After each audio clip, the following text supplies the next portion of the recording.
the lone U.S. prisoner of war from the Afghan conflict, captured by insurgents nearly 5 years ago, has been released to U.S. forces in exchange for 5 Taliban detainees held at Guantanamo Bay, Cuba, Obama administration officials said Saturday.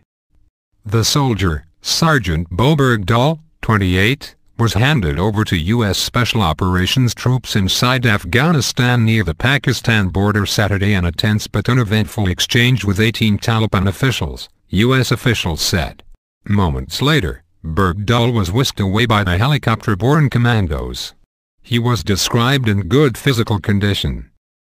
According to a senior defense official, once Bergdahl climbed onto the noisy helicopter, he took a pen and wrote on a paper plate, SF, asking the troops if they were Special Operations Forces.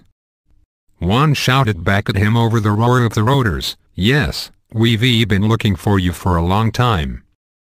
Then, according to the official, Bergdahl broke down. President Barack Obama hailed Bergdahl's recovery as a triumph of years of high-wire diplomatic efforts that reached a breakthrough in the waning months of the U.S. combat mission there. "He wasn't forgotten by his country," Obama said Saturday in the Rose Garden, standing alongside Bergdahl's parents, Robert and Yanni. "The United States of America does not ever leave our men and women in uniform behind." His father, who has grown the type of scraggly beard favored by members of the Taliban, said a few words to his son in Pashto, the language spoken in southern Afghanistan, saying that his son is having trouble speaking English. The Bergdahls, who have waged a tireless campaign for their son's release, have sometimes criticized the Obama administration for lack of action.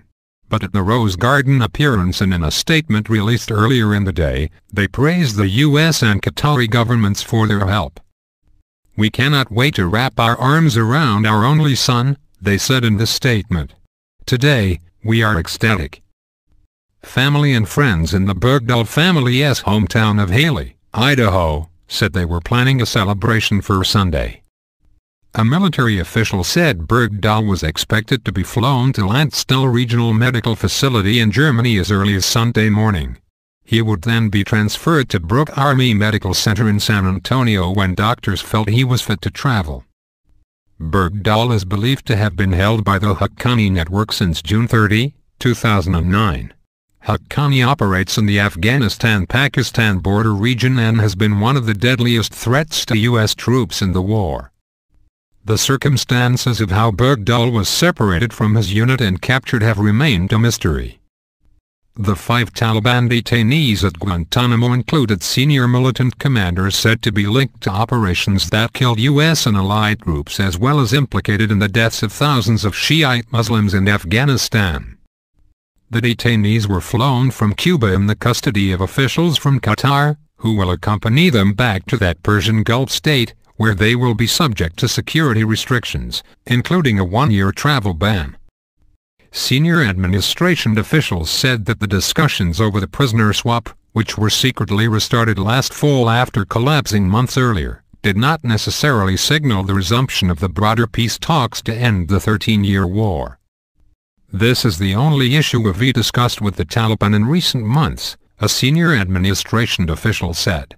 "We do hope that having succeeded in this narrow but important step, it will create the possibility of expanding the dialogue to other issues. But we don't have any promises to that effect."